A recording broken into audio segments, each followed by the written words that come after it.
Hello everyone, আশা করি সকলে ভালো আছো। তোমাদের সকলকে স্বাগত জানাচ্ছি স্টাডিক এডুকেশানে। আজকের যে টপিকটা হবে সিডিপির, আজকে ক্লাস নাম্বার 20, সেটা হচ্ছে বুদ্ধি এবং বুদ্ধাঙ্ক, that means intelligence and IQ, যেটা আমরা প্রচুর নামটা শুনে আসছি। সো তোমাদের খুব খুব একটা ইম্পর্টেন্ট টপিক, এখান থেকে অ্যাটলিস্ট একটা থেকে দুটো কোশ্চেন হয়।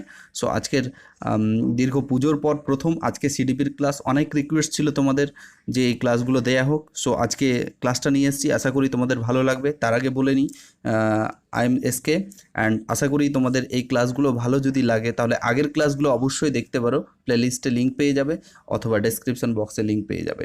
সো দেখে নেব। প্রথম ব্যাপারটা হচ্ছে যে বুদ্ধি কি।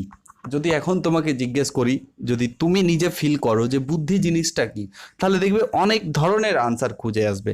তো সাইকোলজিতে বুদ্ধি কি, এরকমভাবে অনেক সাইকোলজিস্ট বুদ্ধির নিজস্ব একটা ভাবনা চিন্তা করে নিজস্ব থিসিস পেপারে হোক বা যারা পিএইচডি করতেন সেক্ষেত্রে তাদের থিসিস পেপারে বিভিন্ন বিভিন্ন সংজ্ঞা লিখেছেন, এবং সেই সংজ্ঞাগুলোকে যদি দেখা যায় তো তার মধ্যে কিছু সংখ্যক সাইকোলজিস্টের সংজ্ঞাকে খুব গুরুত্ব দেওয়া হয়েছে, সেগুলোকে নিয়েই আমরা বুদ্ধির সংজ্ঞা হিসেবে ধরে নেব এবং আমাদের বাস্তব জীবনের সঙ্গে মেলানোর চেষ্টা করব। ফার্স্ট অফ অল যে পয়েন্টটা আমরা পড়ব, বুদ্ধির ধারণা, কনসেপ্ট অফ ইন্টেলিজেন্স। তাহলে ইন্টেলিজেন্স কি, যদি তুমি ডিকশনারিতে দেখো এর অর্থ কি, তাহলে ডিকশনারিতে অভিধানিক অর্থে বুদ্ধি হলো the capacity of acquire and apply knowledge, that means জ্ঞান হলো অর্জন এবং প্রয়োগ করার ক্ষমতা হলো বুদ্ধি। তাহলে এখন হচ্ছে কোনো কিছু জ্ঞানকে অর্জন করলাম, সেটাকে প্রয়োগ করলাম, সেই প্রয়োগ করার ক্ষমতাটাকে আমরা কি বলে থাকছি, বুদ্ধি বলে থাকছি। তাহলে এটা কতখানি সত্য তুমি যদি ভাবো তাহলে দেখবে অনেকটাই আমাদের জীবনের সঙ্গে মিলবে। কিন্তু অনেক সাইকোলজিস্ট এই সংজ্ঞাকে, এই তথ্যকে মেনে নিতে পারেননি, তারা নিজেদের মতো করে ভাবনা দিয়েছেন। তো পরের পয়েন্টটা দেখে নেব, বলছে বুদ্ধি হলো কতগুলি সহজাত ক্ষমতার সমষ্টি যা ব্যক্তিকে নিত্য নতুন পরিবেশের সঙ্গে মানিয়ে নিতে সাহায্য করে। তাহলে আবার এক জায়গায় বলছে বুদ্ধি কি হচ্ছে, কতগুলো সহজাত ক্ষমতার সমষ্টি যেটার ফলে কি হচ্ছে, কোনো একটা ব্যক্তিকে নিত্য নতুন পরিবেশে কি হচ্ছে অ্যাডপ্ট করছে বা পরিবেশের সঙ্গে মানিয়ে নেওয়ার চেষ্টা করছে, এটাই হচ্ছে বুদ্ধি। এবার সব থেকে বেশি ইম্পর্টেন্ট বুদ্ধির কথা বলবো, এবং অ্যালফ্রেড ভিনেটের কথা বলবো না, এটা কখনোই হয় না। তিনি তার থিসিস পেপারে খুব গুরুত্বপূর্ণ কথা এবং বুদ্ধি সম্পর্কে খুব গুরুত্বপূর্ণ কথা বলেন। অ্যালফ্রেড ভিনেট বলেন যে টু জাজ well, understand well, reason well, this are essential of intelligence, that means সুবিচারকরণ, উত্তম বোধগম্যতা, যুক্তি প্রদর্শনই হলো বুদ্ধির অপরিহার্য উপাদান। দ্যাট মিন্স কোনো জিনিসকে খুব ভালোভাবে সুবিচার করা, আন্ডারস্ট্যান্ড করা, দ্যাট মিন্স সেটাকে ভালো মতো বোঝা এবং তাকে যুক্তি দিয়ে প্রকাশ করা, এই যে ক্ষমতাগুলো যার মধ্যে থাকবে বা যে জিনিসগুলো থাকবে, এগুলো এক একটা হচ্ছে component of intelligence, that means বুদ্ধির অপরিহার্য উপাদান।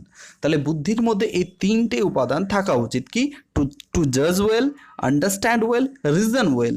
এই যে এই তিনটে প্রসেস, এই তিনটে জিনিসের উপর সব থেকে বেশি গুরুত্ব দিয়েছেন অ্যালফ্রেড ভিনেট। ক্লিয়ার? ওকে। তারপরে দেখে নেব টারমান নামে আর একজন সাইকোলজিস্ট, যিনি বুদ্ধিকে আরও একটু অন্যভাবে ব্যাখ্যা করলেন। কি ব্যাখ্যা করলেন? তিনি বললেন ability to carry abstract thinking, that means যে ব্যক্তি, বুদ্ধি হলো এমন একটা জিনিস, সেটা হচ্ছে বিমূর্ত চিন্তা করার ক্ষমতা। এখন হচ্ছে বিমূর্ত চিন্তা করার জিনিসটা কি? তাহলে বিমূর্ত চিন্তা করা হচ্ছে যে জিনিসটা আমার চোখের সামনে নেই, বাট সেটাকে আমি ফিল করতে পারছি। যেমন আমার শরীরে বাতাস লাগছে, আমি বাতাসকে দেখতে পাচ্ছি না, বাট আমি ফিল করতে পারছি। এই যে থিঙ্কিং, সেটা হচ্ছে অ্যাবস্ট্রাক্টিভ থিঙ্কিং। ঠিক আছে? তো অ্যাবস্ট্রাক্ট অনেক থিঙ্কিং আছে যেটা আমরা ফিল করতে পারি, বা কোনো জিনিসকে আমরা আমাদের যে এই ফিল করার অ্যাবিলিটিটাকে তিনি বুদ্ধি বলে অভিহিত করেছেন। আমি আগেই বলেছি যে বুদ্ধি নিয়ে বিভিন্ন সাইকোলজিস্ট বিভিন্নভাবে তাদের মতামত দিয়েছেন। তাই বিভিন্ন আমরা যেগুলো বিখ্যাত রয়েছে সাইকোলজিস্টরা, যেগুলোকে সাইকোলজি বা সাইকোলজিস্টরা বেশিরভাগ জনপ্রিয়তা করেছেন, গুরুত্ব দিয়েছেন, সেগুলো নিয়ে আমরা আলোচনা করব বুদ্ধির বেশ কিছু সংজ্ঞা নিয়ে। এরপর মনোবিদ স্টার্ন বলেন, কি বলেন, intelligence is the mental adaptation two new problem and conditions of life. এটাও কিন্তু খুব ভালো একটা গুরুত্বপূর্ণ। স্টার্ন বলেন, কি বলেন, নতুন পরিস্থিতিতে সমস্যার সঙ্গে মানসিক অভিযোজনের ক্ষমতাই হলো বুদ্ধি। যে কোনো নতুন পরিস্থিতিতে আমরা যে সমস্যা ফিল করছি, এই সমস্যাকে মানিয়ে নেওয়ার যে ক্ষমতা, সেটাই হচ্ছে বুদ্ধি। তাহলে বুদ্ধি জিনিসটা বারবার কতগুলো শব্দের উপর গুরুত্ব দিচ্ছে, সেগুলোকে আমি পরে ইনক্লুড করছি। উইসলারের মতে, উইসলার কি বলছেন, বুদ্ধি হলো, পরবর্তী আরেকজন সাইকোলজিস্ট বলছে, এমন একটি সামগ্রিক ক্ষমতা, এটাকে আবার ক্ষমতার সঙ্গে তুলনা করছেন, যা ব্যক্তি উদ্দেশ্যমূলকভাবে ক্রিয়া করে এবং যুক্তিপূর্ণভাবে চিন্তা করে এবং সার্থকভাবে পরিবেশের সঙ্গে কাজ করতে সক্ষম হয়। কোথাও না কোথাও দেখলে প্রত্যেকের যতগুলো আমরা সংজ্ঞা পড়লাম, প্রত্যেকের সংজ্ঞা থেকে একটা সামেশন যদি সাম করি, তাহলে একটা জিনিস বারবার বুঝতে পারছি যে নতুন পরিস্থিতিতে মানিয়ে নেওয়ার ক্ষমতা, এবং কোশ্চিন হচ্ছে যে কোনো একটা কাজকে উদ্দেশ্যমুখীভাবে ক্রিয়াশীলভাবে করা এবং যুক্তি সম্পূর্ণভাবে করা এবং ওই কাজটাকে বোঝা, এটাকেই আমরা বুদ্ধি বলছি। তো বিভিন্নভাবে বিভিন্ন রকমের বুদ্ধির সংজ্ঞা বিভিন্নভাবে দিয়েছেন।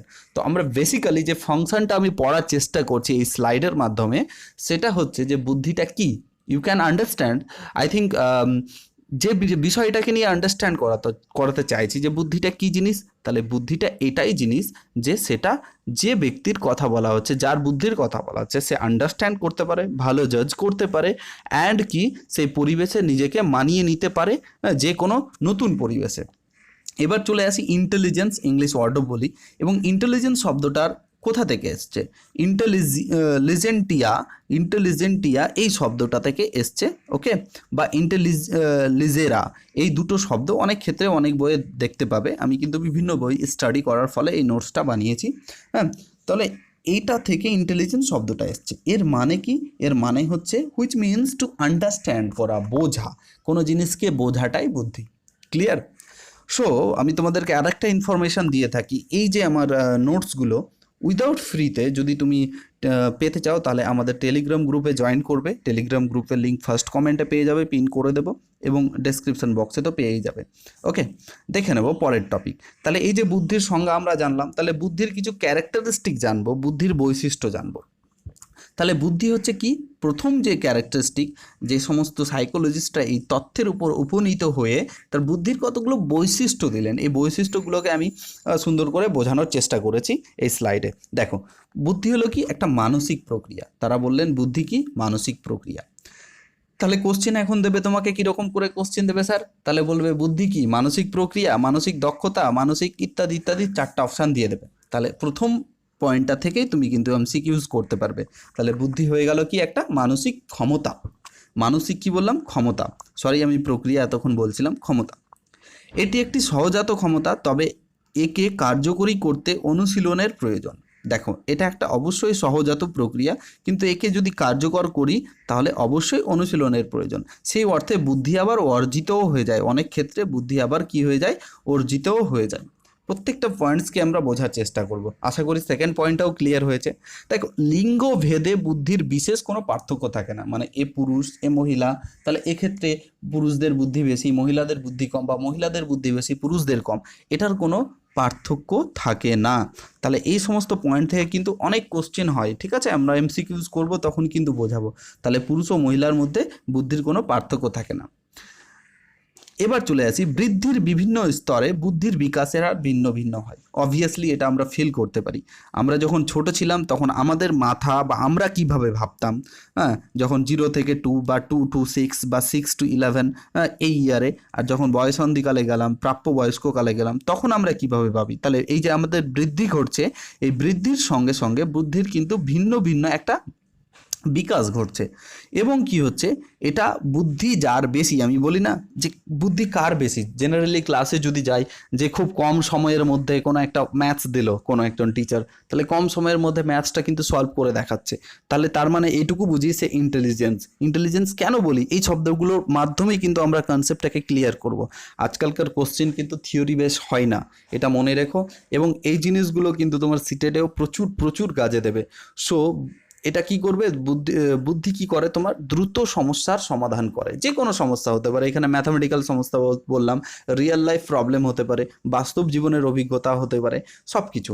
ওকে, তাহলে পরের পয়েন্টে চলে আসি। তাহলে আমাদের এটা এই কয়েকটাই ছিল আমাদের কিন্তু বুদ্ধির বৈশিষ্ট্য।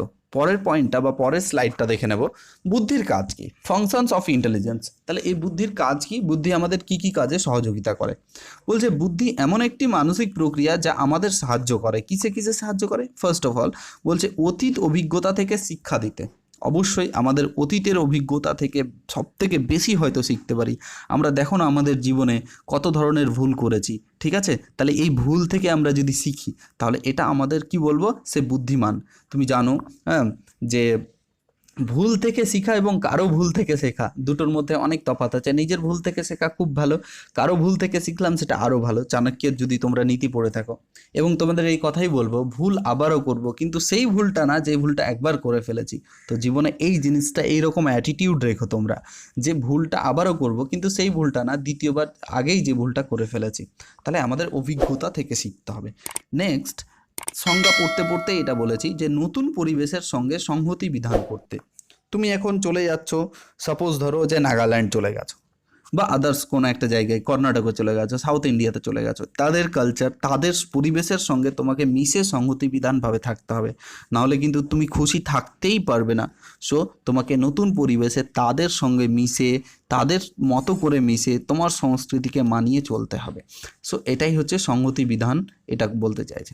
এবার বলছে বুদ্ধি কি করছে, বস্তুর মধ্যে সম্বন্ধ নির্ণয় করতে। অবশ্যই কোন বস্তু এবং কোনো কোনো সম্পর্কের মধ্যে বুদ্ধি কী করছে, সম্বন্ধ নির্ণয় করতে আমাদের সাহায্য করছে, ঠিক আছে। এটা এর মতো, তো এটা ওর মতো, তাহলে এটা কে বলছে, এটা যে সেন্সটা আমাদের মধ্যে চলে আসছে মস্তিষ্কের মধ্যে, সেটাই হচ্ছে ইন্টেলিজেন্স। নেক্সট চলে আসি, বলছে কোনো সমস্যার গুরুত্বপূর্ণ অংশগুলি থেকে শিক্ষা দিতে।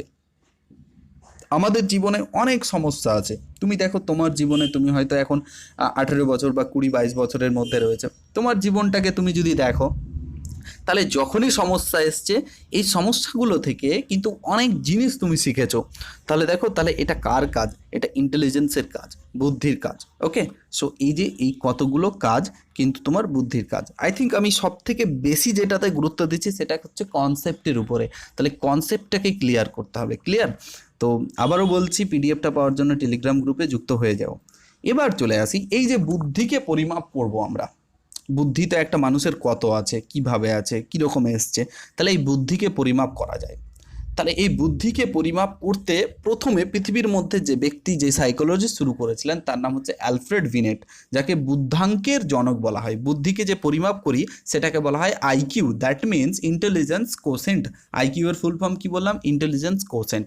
এবং এই বুদ্ধিকে কিভাবে পরিমাপ করব, তাহলে বুদ্ধি পরিমাপের জনক বলা হয় কিন্তু অ্যালফ্রেড বিনেটকে। এটা কোশ্চেনটা মনে রেখো, ভেরি ভেরি ইম্পর্টেন্ট কোশ্চেন, এমসিকিউতে আমি তো দেবই, তোমরাও মনে রেখো। এবার দেখো, চলে আসি যে ক্যালকুলেশন কিভাবে করব আইকিউকে। তাহলে আইকিউকে ক্যালকুলেশন করার এখানে একটা ফর্মুলা লিখেছি, এই ফর্মুলাগুলো দিয়ে কিন্তু কোশ্চেন আসবেই আসবে। তুমি যে কোনো টেট দেখো, ইউপি টেট দেখো, ত্রিপুরা টেট দেখো, ডাব্লিউবি টেট দেখো, বা সিটেট দেখো, বা স্কুল অফ এসআই এর কোশ্চেনে লাস্ট ইয়ারের যদি কোশ্চেন দেখো, স্কুল অফ এসআই, সেখানে কিন্তু এই ফর্মুলা থেকে একটা কোশ্চেন তুলে দিয়েছিল, এবং সেই কোশ্চেনগুলো আমি পরের ভিডিওতে নিয়ে আলোচনা করব। ক্লিয়ার?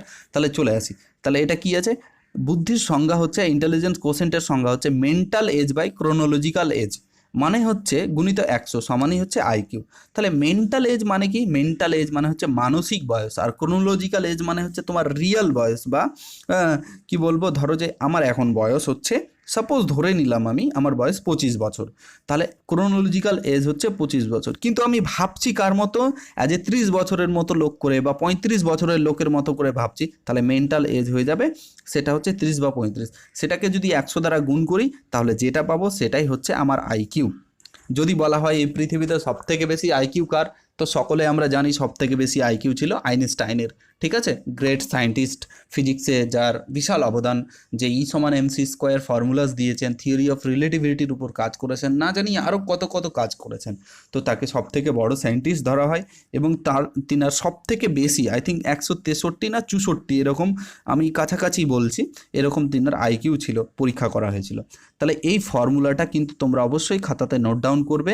মানসিক বয়স, হ্যাঁ, বাই MA/CA বলা হয়, mental age by chronological age into 100। যদি একটা অঙ্ক নিয়ে নিই, দেখো নিচে একটা অঙ্ক নিয়েছি আমি, এটাকে বোঝানোর চেষ্টা করছি আমি। ওকে, বলছে for example 10-year-old that tested at 12-year-old mental age. তার মানে একজন 10 বছরের ব্যক্তির 12 বছর বয়সের মতো করে ভাবছে। Would have an IQ is of 120। কীভাবে আসছে? তাহলে সেই ব্যক্তির আইকিউ 120 হচ্ছে। তাহলে মেন্টাল এজ, ও ভাবছে কত বছরের হিসেব করে? 12 বছর করে। তাহলে মেন্টাল এজের জায়গায় কত বসাবো? 12 বসাবো, এখানে জায়গা নিয়ে নিচ্ছি। আর ক্রোনোলজিক্যাল এজ কত? 10, গুণিত ফর্মুলা বলছে 100 করো। তাহলে 100 করলাম, 0 0 কেটে দিলাম, 12কে 10 দ্বারা গুণ করলে কত হয়? 120 হয়ে যায়। তাহলে 120 যদি হয়, সরি দাঁড়াও, 120 যদি হয় তাহলে এখানে একটা শূন্য, তাহলে 120 হচ্ছে তার কি বললাম? আইকিউ। দেখো এখানে এটাই করার হয়েছে, এটা বোঝানো হয়েছে। তোমরা অবশ্যই পিডিএফ পেয়ে যাবে। নেক্সট চলে আসি, এই যে বুদ্ধি, এই যে এই ছকটা দেখছো, এই যে বুদ্ধি, একটা ব্যক্তির এত থেকে এত বুদ্ধি থাকলে সে কীরকম টাইপের হবে? অ্যাভারেজ হবে, হায়ার অ্যাভারেজ হবে, সুপার হবে, গিফটেড চাইল্ড হবে, না প্রচুর ট্যালেন্টেড হবে, না গাধা টাইপের হবে, না এডিয়েট টাইপের হবে? সব কিছুকে নিয়ে আমি বাংলাতে এবং ইংলিশে দুটোই দিয়েছি, তোমরা স্ক্রিনে দেখতে পাচ্ছ। এই যে টপিকটা দেখতে পাচ্ছ না, এই যে টপিকটার উপরে একটা কোশ্চেন গ্যারেন্টি পরীক্ষাতে পাবে। কেমন কোশ্চেন দেবে? বলবে যে ব্যক্তি 100 থেকে 119-এর মধ্যে আইকিউ রয়েছে, তার মানে কেমন হবে? সে ব্যক্তিটা কেমন হবে? হাই অ্যাভারেজ, বাংলাতে বলা হয় মেধাবী, বলে দিল সুপ্রিয়র, না অ্যাভারেজ, বিলো অ্যাভারেজ, এগুলো টাইপের বলবে। তাহলে দেখো, যে ব্যক্তির, প্রথম থেকে শুরু করি, যে ব্যক্তির 145-এর উপরে রয়েছে বা 140-এর উপরেও রয়েছে, বাংলা আর ইংলিশের মধ্যে একটু তফাৎ দেখতে পাবে, কিন্তু ইংলিশটাকে প্রেফার করবে। ঠিক আছে, এটা আমি একটা বই থেকে তুলেছি, দেবাশিস পালের বই থেকে, তোমরা দেখে নিতে পারো। আর এটা হচ্ছে স্ট্যান্ডার্ডভাবে আমি একটা তুলেছি ইংলিশ একটা বই থেকে, ইংলিশকে বেশি গুরুত্ব দেবে। চলে আসি, 145-এর উপরে যে সমস্ত ব্যক্তির আইকিউ রয়েছে তারা হচ্ছে গিফটেড চাইল্ড, বা গিফটেড চাইল্ড মানে হচ্ছে হাইলি অ্যাডভান্টেজ। তারা দেখবে খুব তাড়াতাড়ি বুঝতে পারে, তারা প্রচুর ট্যালেন্টেড হয়। এবং 130 থেকে 144-এর মধ্যে যারা থাকে তাদেরকে বলা হয় গিফটেড বা ভেরি অ্যাডভান্টেজ। হ্যাঁ, তারপরে 120 থেকে 130-এর মধ্যে যদি থাকে সেটাকে বলবো সুপ্রিয়র, মানে হচ্ছে কি বলবো এটাকে আমি, অ্যাকচুয়ালি বলতে পারি উচ্চ মেধাবী সম্পন্ন, খুব মেধাবী বা উচ্চ মেধাবী। 110 থেকে 120 বা 19-এর মধ্যে থাকলে হাই অ্যাভারেজ, মানে মেধাবী টাইপের ছাত্র। 90 থেকে 110-এর মধ্যে অ্যাভারেজ, 80 থেকে 90-এর মধ্যে বিলো অ্যাভারেজ। মানে জেনারেলি আমরা থাকি কোন স্টেজে? আমরা সাধারণত থাকি এই কয়েকটা স্টেজের মধ্যেই। ঠিক আছে, সুপ্রিয়র উচ্চ মেধাবী, মেধাবী এবং অ্যাভারেজ এবং লো অ্যাভারেজটা খুব কম দেখা যায়, গড় একেবারে।